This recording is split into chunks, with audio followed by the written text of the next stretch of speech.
as a pharaoh, a big pharaoh who goes around saying, I'm a child of Mau Mau. They don't know what they're talking about.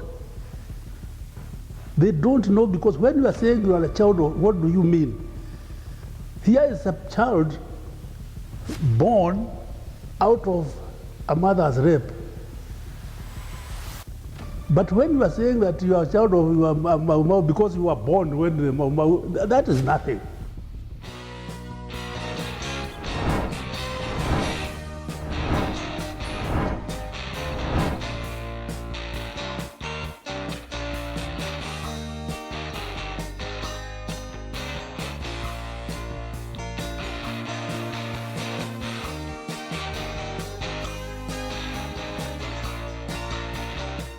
My name is Mugo Theuri.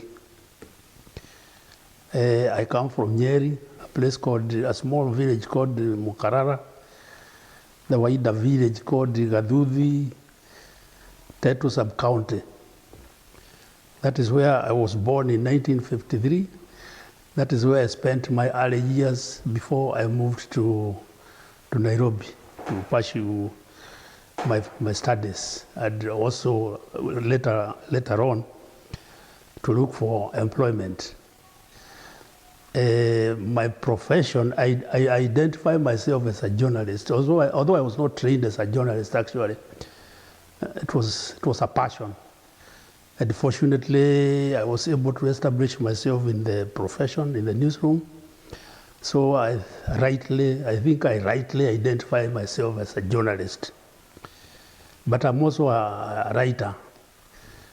I recently published my book called Threads of Time, here, Torture, Imprisonment, and a Quest for Social Justice. And then early in life, I happened to be in school when African literature thrived. People like Goge, Chinua Achebe, and so many other writers of that time. So we were able to read and to identify with them. Those of us who were inclined towards that direction got our inspiration from there. And the fact that I was able to meet and make friends with people who are already in the profession and who are willing to assist me to know my way around the profession. So from there, I developed this great passion for writing. I was born a year after Kenya was declared a state of emergency. So my early years were the emergency years. So I'm growing up, all the effects of the state of emergency, all the effects of the people fighting in the forest, all the effects of the colonial reaction to the freedom struggle, I experienced it as a child. Within those 10 years until independence was declared, I may have been too small, to form, informed, ideas. But because of that age, quite a lot of things made a lasting impression on my mind. And also, because my relatives, my neighbors, a lot of my relatives, my neighbors were involved in the struggle. They were in the forest. My home also is very near to the forest. My father was a colonial administrator. So I cannot pick up a date and say it started from here. I grew within that atmosphere of Mau Mau, of the liberation struggle. And when you read my book, you'll see there's a place I'm saying I'm a child of the struggle. Because I'm born in the struggle, I have relatives and neighbors who are in the struggle. So the struggle is the language of my childhood. When I'm growing up, like when the young people are growing up today, there's relative peace. When I'm growing up myself, every aspect of life at that time, even going to school, is reflecting the general atmosphere of colonialism, of the liberation struggle. The songs we are singing in school, the discussions that are going on among us children, among the grown-ups, is all about the struggle. When you go to church, it's either condemning the Mau Mau, or some of them may be, a few. You might go to church one day and a priest may speak positively about the struggle. But the life at that time was all about struggle. Even getting food, like we were in the village, we were living in the village. People had to go and get food from the farms. To be able to go there, you had to have an escort. You had to have permission from the colonial administration. Then you had to have an escort to take you there, not necessarily to protect you, but to make sure that you are not contacting the Mau Mau. There's no contact between the village people and the Mau Mau. So life is about the struggle. It doesn't matter whether you are the son of a chief. Every aspect of life is reflecting the struggle. The school at that time, everything was about Britain, how great Britain is, how evil Mau Mau is, and of course the other academic things. But we were being made to understand that Mau Mau was evil, that the struggle was futile. We could not win. And we should not entertain or support the Mau Mau. They may not say it straight, but the thrust of what they are saying, like when they are saying the power of Britain, when you are being taught about the power of the British Empire, then the idea will be planted that the struggle for freedom was futile. You are fighting against a power that cannot be defeated. And also, the school at that time, a lot of it was mixed with the religion. And like our place was the Presbyterian Church of East Africa. And it was not at all supportive of the freedom struggle. One of your uncles was deeply involved in the Mau Mau. Yes. So this is Mr. Gadogo. Mr. Gadogo, yes. So could you tell us about him and his activities? As I was growing up, I knew him, but only by name. Because when I was born in 1953, he had already gone to the forest. So by the time I am reaching an age where I could be able to recognize things, to internalize things, he was already either in the forest or in detention. Then around 1958, in 1958, that is when he was released from detention. I went with my brother and my sister to the chief's center called Wamagana to visit him. There was a system of release, I think it was called pipeline. So we went to see him at Wamagana when he was nearly getting released. He was very happy to see us, actually surprised, because at that time I was about 5 years old. I was 5 years old actually. And he may not have expected Katoto, such a small kid, to come and see him. Then we were excited. And that is one of the things that shaped my future. As far as I can remember, he looked very strong. He was not cowed. Although we didn't talk much in a way that one could gauge whether he was still breathing fire. But I don't remember him being cowed. I remember him being strong. He was a soft-spoken person. Okay, so what are some of the escapades that you've had about him. Did he ever tell you about anything about the war and how they fought it? In general, specific episodes, just the things that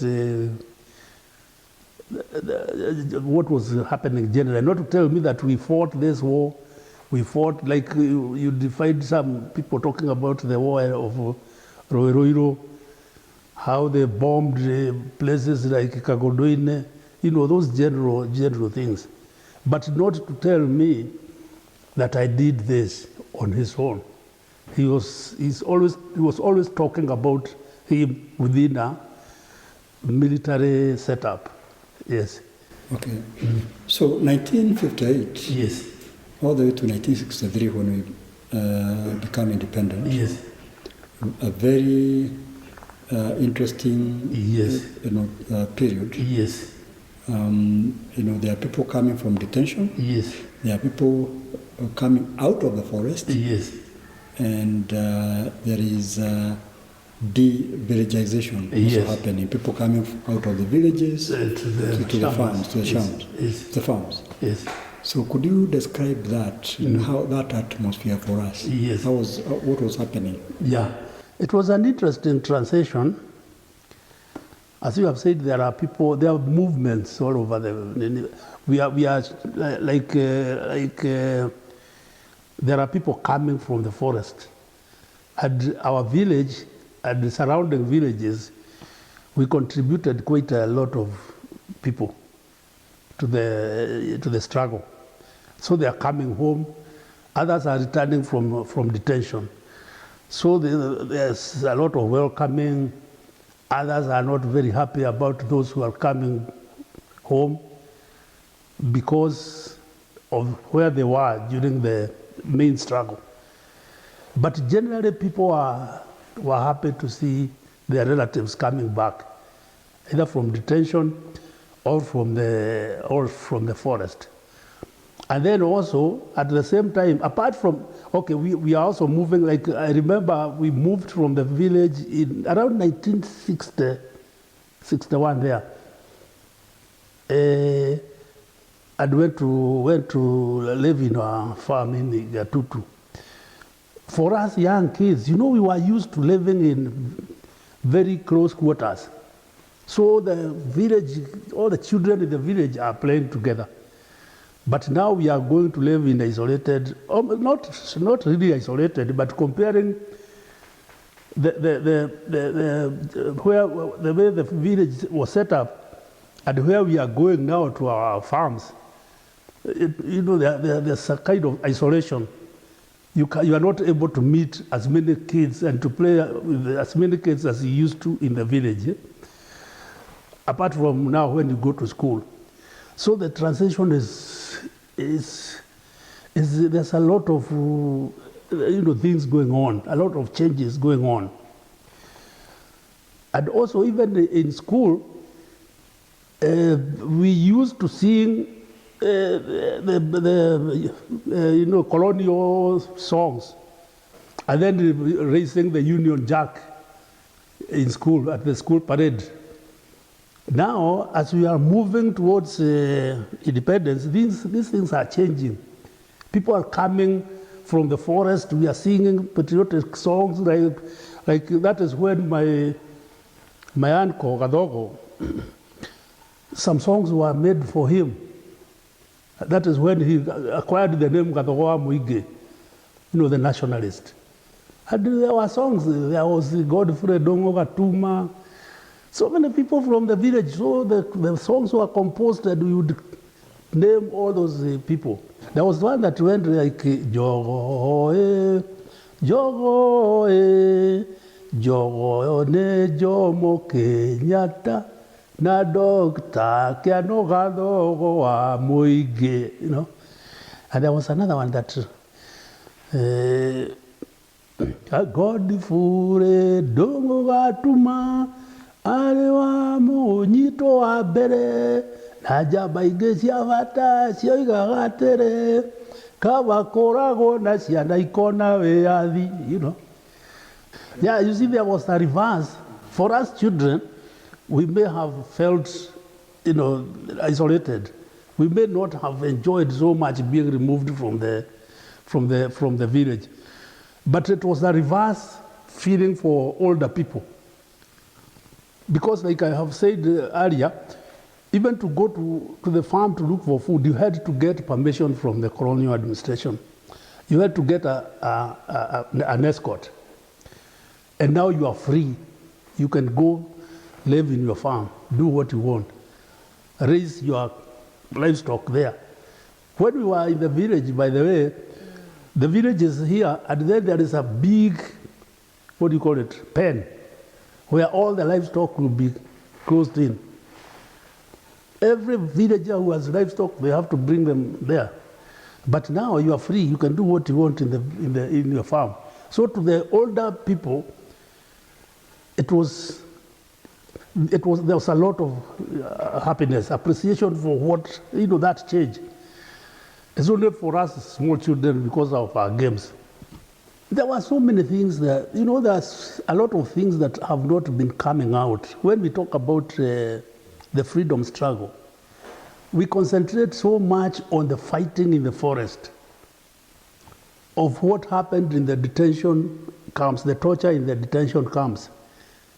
We don't talk much about what was happening in the homes for those women, children who are left there when their fathers, their husbands, their brothers have gone into the forest.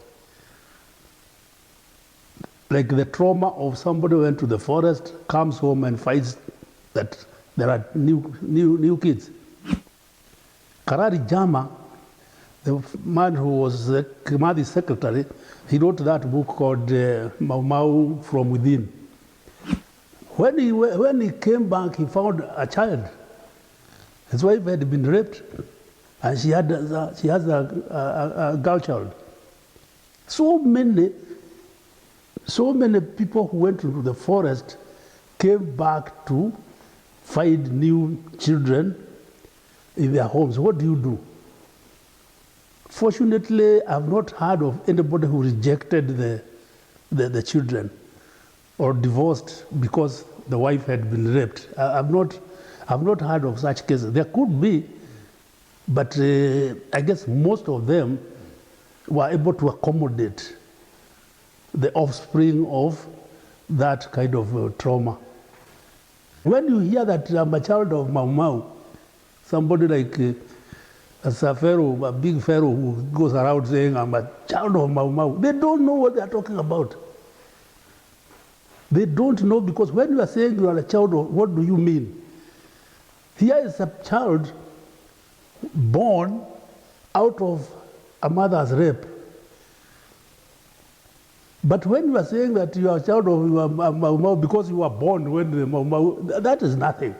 What about that child who was born because the mother was raped? Because the father was detained? And quite a lot of them were not detained because they had been in the forest. They were guilty by association. Like if you take my village, for example, or the villages around my village, here is my uncle. He is in the forest. He has brothers, he has sisters, he has parents. Because they are not growing any food in the forest, they are relying on those relatives they left behind for food, clothing, and all those things. So we were all fighters in one way or the other. We may not have been having guns, but since our relatives are there in the forest, we are bound either by blood relationship or even or by humanity. Having suffered having the same grievances that sent our brothers and sisters into the forest. So we are feeding them. We are also Mau Mau. There were such close relationships that you could not avoid being a fighter in one way or the other. Not necessarily actively militarily, but in kind, supporting the struggle. So when you are saying that you are a child of Mau Mau, you have to be able to tell us, like me, my being a child of Mau Mau can only mean that I was born during that period. But my father was a headman. So somebody else whose father was in the forest would feel offended if I went telling him that I'm a child of Mau Mau, unless I can qualify and say I am a child of Mau Mau because this and this, because of the circumstances that makes me feel that I'm a child of Mau Mau. You also noted in your book that there were a couple of suicides. Yes. So how are these ones happening? Were people hanging themselves or were they shooting themselves? I know a person who was a close friend of my father who hanged himself because when they heard that now the British are going, it is an African who is going to be the leader of the country. So the government is changing. So they could not accommodate the idea that they were going to be ruled by an African. Some of the Africans were so indoctrinated, their mind was so, I don't know, I can't get the correct word to say it, but they could not imagine a situation where they were not under the British. And there are so many examples. Look at the former AG, Charles Jonjo, wearing those suits all the time and denigrating our culture. He is more vocal. But there are others that are not quoted, that we may not be hearing about them, who are feeling the same way. They would like to be British. They would not like to be Africans. They would not like to be identified as Africans. They would like to be identified as British. And that is one of the biggest problems that happened when we got what we call independence. Even Kenyatta himself, the kind of leadership, he could not, he must have been exposed to a lot of, because he was, especially when he was abroad for all those years, he interacted with a lot of progressive people. But he was so indoctrinated to the extent that he could not imagine any other administrative idea, any other political idea other than the British. So we inherited everything that the colonial government had, including the governor's house, which became State House, including the colonial administration, the provincial administration, including the police. The same structures, structures may not be so bad, but the idea, the way of doing things. I might be a policeman. There are policemen all over the world. But there is a way of looking at you as a policeman. I look at you as an enemy. Another policeman will look at you as a friend, somebody who is there to protect you. But if you look at Kenya, from the colonial government, through Kenyatta's government, through Moi's government, even today, the police look at citizens as enemies. Independence Day comes. Yes. Can you describe what you saw at that particular time, what was happening? Okay. Yes. Well, around that time, because I was in the village, there was not much that was happening there. There were meetings, preparations for the big day at Rorengo. But on the material day, December 12, I remember us, we were gathered, my mother gathered us together. We were in the house, all of us, we did not go out there to look at the fireworks. There was a kind of uncertainty. It's not like when people go out there and celebrate. Okay, people are happy, but there was uncertainty. They didn't know what was coming. This was something new. You know, the problem was that when the colonial government came, when the colonialists came, we didn't have a central government. The only central government we knew now was the colonial government. And we knew the colonial government was not very kind to us. Now, people did not know what is going to happen. What is independence? Actually, what is independence? Yeah? Okay, people knew Mzungu aende Ulaya. Then what happens? So earlier on, you said that your father was a headman. Yes. You know what that means is that he was a home guard. Yes. Do you believe that the sons should be judged by the sins of their father? Of course not. You know, like you make your own personality. Although there are circumstances where you would be visited by the sins of your parents. Because if I stole and you inherited what I stole, then you have some kind of, you have to answer for that, the stolen property that you are enjoying.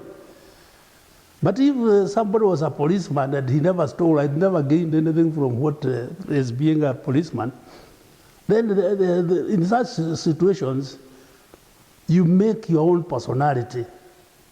Eh? Look at, I know sometimes we don't want to talk about families, but you cannot avoid, when you are talking about Kenya's history, you cannot avoid talking about the Kenyatta family. And not just the Kenyatta. Okay, let me not just confine myself to the Kenyatta family, because the Kenyatta family acquired land after. There were chiefs who took the farms of people who were in detention, people who were in the forest. Now, after independence, if they did not return that land, and you are the son of such a chief, you have not denounced your father for having done that, then you are living in sin, following in the sins of your father. There's no way you can absolve yourself from that. But if it is just a question of his having been a chief, he may not have stolen, or even if he stole, you went away, looked for your own properties, if you wanted to look for property, and you design your own personality, then it's not genetic, It's not natural that what you do will be blamed on your son. Karl Marx's children may not be communists. Yeah? I want to take you to your own assessment of the contribution of the people who were in the forest, the Mau Mau, to the liberation of Kenya. Yes. Because a lot of people say this was just a small little band of Kikuyu young men. They didn't fight for independence. Yes. It was an intra-tribal war. Yes. That kind of argument. Yes. What would you say? Well, what is happening to our history is that it has been infiltrated by ethnicism, tribalism. The freedom struggle, because because of the impact of Mau Mau, the Mau Mau has dominated the history, the liberation history of this country. So there are some other people from other communities who want to play it down. It was just a small thing. Kikuyus fighting among themselves, like you say. But they are ignoring the fact that if the Mau Mau had not been there, the British would not have agreed to negotiate. Mau Mau may have been, the war itself may have gone against us. But the impact, that's the nature of war. You might win today. You suppress that wave of freedom, struggle. But you know that it is going to come again. So what do? In order to avoid a repeat of that struggle, you have to give concessions. And the concession was to give freedom. It is the same in Algeria. It is the same in South Africa. It's not that Umkhonto Sizwe won the war. Yeah? It's only that war accelerated the period, or it made the apartheid regime realize that we'll never have peace. We'll never have peace in Kenya unless we do ABCD. And it is the same thing that was happening in other parts of the world. In the French colonies, in the Portuguese colonies, although some of them clung to the colonial governance, but it accelerated because of struggles like the Mau Mau, struggles like the Algerian War. They fought for 7 years, I think, and others. So why do you think Mau Mau remained a banned organization for all these years? Yes. Until the tenure of President Kibaki? Kibaki, yes. Kenyatta, he believed in a constitutional process. At one point, he was threatened by the Mau Mau War Council. If you continue condemning Mau Mau, then we are going to take care of you. So, even the way he handled the issue immediately after independence, okay, he received the Mau Mau, but there was nothing else he could have done. Immediately after that, you hear him killing some Mau Mau people in Meru, And the very fact that he continued condemning Mau Mau by refusing to unban it tells you what kind of leadership that was brought in. Kenyatta was an agent of the departing colonial government. So what do you do as an agent? You just, the way you are, what do you call it? If you're an agent, you're principal. You have to enforce the ideas of your principal.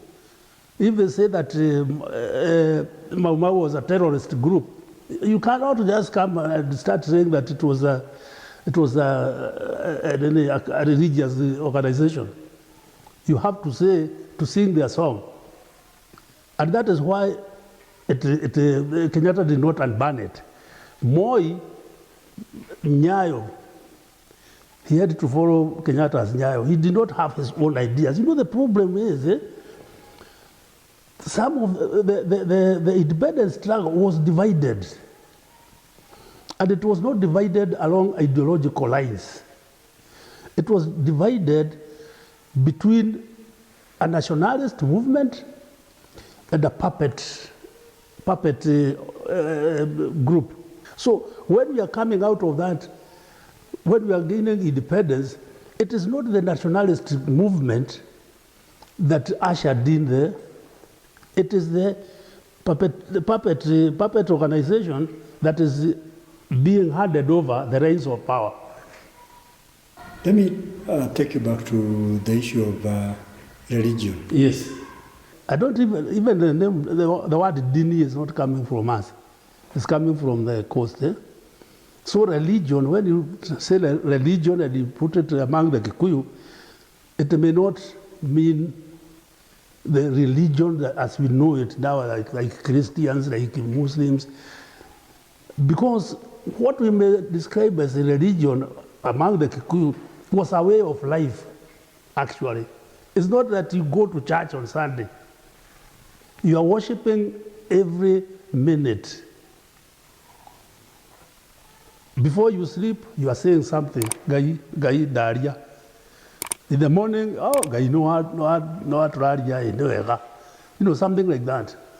Of course, there are some sacrifices for specific things.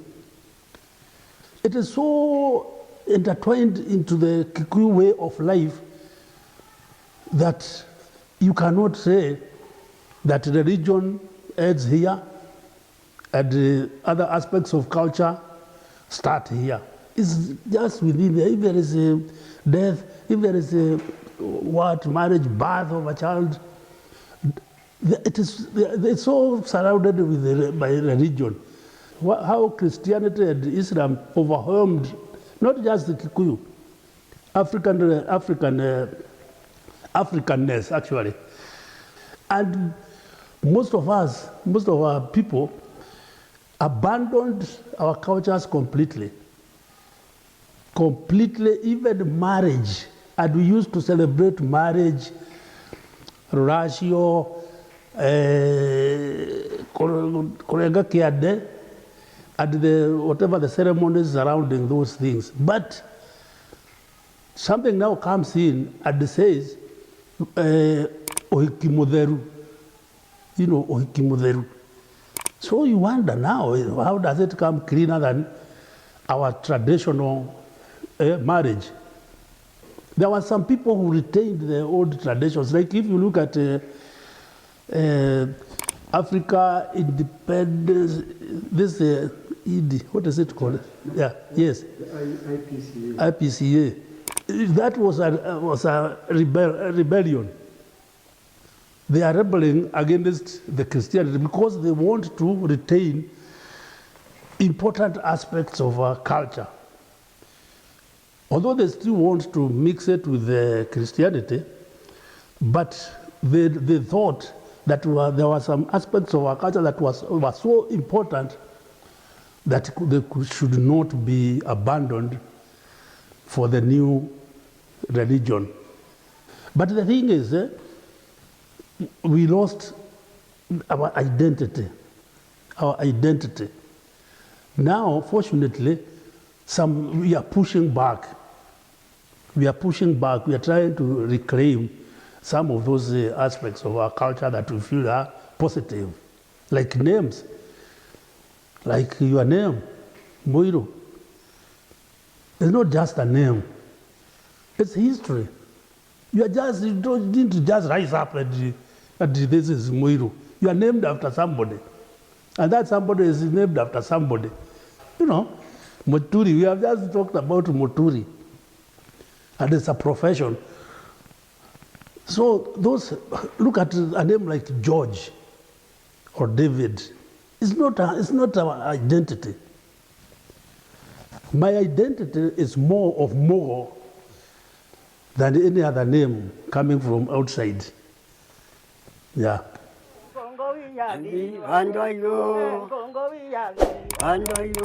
Maria